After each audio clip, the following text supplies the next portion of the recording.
Welcome back to Nexus Mindset. My name is Charles. Quick disclaimer, I have no formal education on psychology, mindset, sports performance, anything like that. These are just tips and tricks that I have picked up over my lifetime of playing sports, being an athlete, and being a coach. Today, we're going to be talking about something that every athlete faces sooner or later, and that is bad training days. You know, those days where everything feels off, maybe the weight feels heavier than it should, you're sluggish, you're in a mental fog, nothing is going the way that it should, and frustration kicks in. But here's the truth, bad training days are not failures, they're awesome learning opportunities. Today, we're flipping the script on bad training days and learning how to turn them into one of your biggest mental advantages.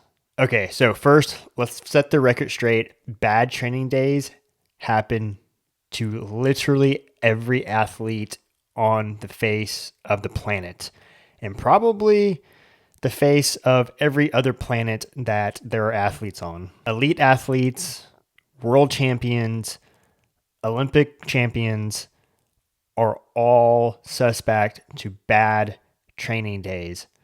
The difference is they don't let those bad training days define them. They know that there's a bigger picture and that a bad training day in the grand scheme of things is not really that bad.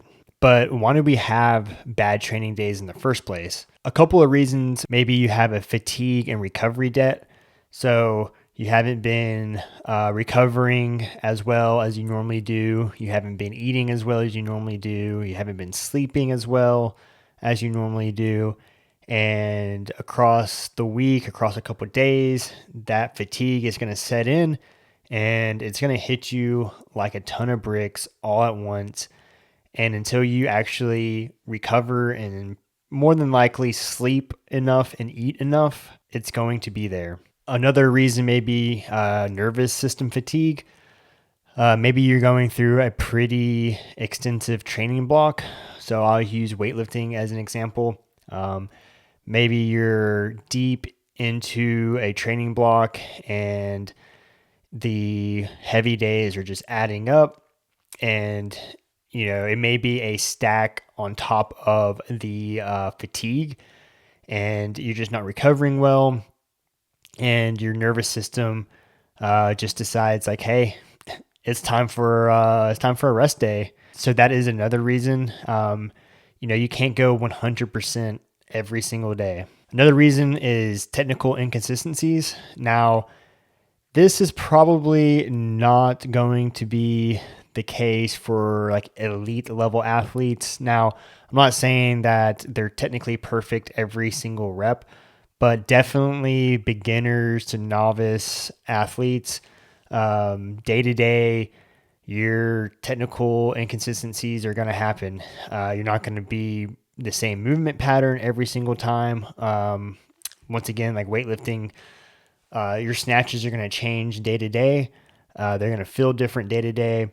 And until you build a technical model that you can replicate every single rep, you're going to have technical inconsistencies all the time. It's completely normal. It takes years and years to get that down. So if that happens, try not to approach it with frustration. Try to approach it with curiosity. Another reason may be mindset and expectation. So maybe you're just having a bad day mentally, stressors at work, life, home, whatever it may be creeping in, and you may not be fully focused on the task at hand. And if you walk into the gym or approach your next set and you're not fully present in the moment, or maybe you're already thinking about failure in your head, more than likely bad things are going to happen. You're going to have a bad set. You're not going to be sharp, and you're going to be inconsistent. So how do champions handle bad training days? The best athletes don't just survive bad training days, they use them. They detach emotion from performance. So if they have a bad training day, it's not the end of the world. They literally just look at it as data and how they can improve for the next session. They adjust instead of forcing it. So if you have like a set of back squats at 100 kilos, and let's just say it's a set of 5 and you're warming up and man, you're just really not feeling it that day. Champions don't just, I'll just pack up my bag and leave. No, they may reduce the volume, so they may drop the weight, right? Or reduce the amount of reps. So they still get the work in, but it may not be what they should be doing or what is prescribed by a coach, but they're still in the gym getting the reps in, and that's what matters. They reframe setbacks as feedback. So instead of saying, man, I really suck at this, they say, wow, I'm really glad that I got exposed to this weakness. Now I have something to work on. All right, let's get to this week's challenge. And that challenge is after every training session, I want you to write down something that you learned from this session. If it was a great session, what worked? If it was a rough session, what did you learn from that session and how can you improve the next one? This shifts your focus from judgment to a growth mindset. This is how champions think, and this is how champions cultivate growth over a long period of time. Look, bad training days are going to happen. It's 100% part of the process, but what separates great athletes from average athletes is how they respond. You can't let bad training days break you. You have to be able to build on top of bad training days. Start tracking what you learn, and over time, you'll notice something incredible.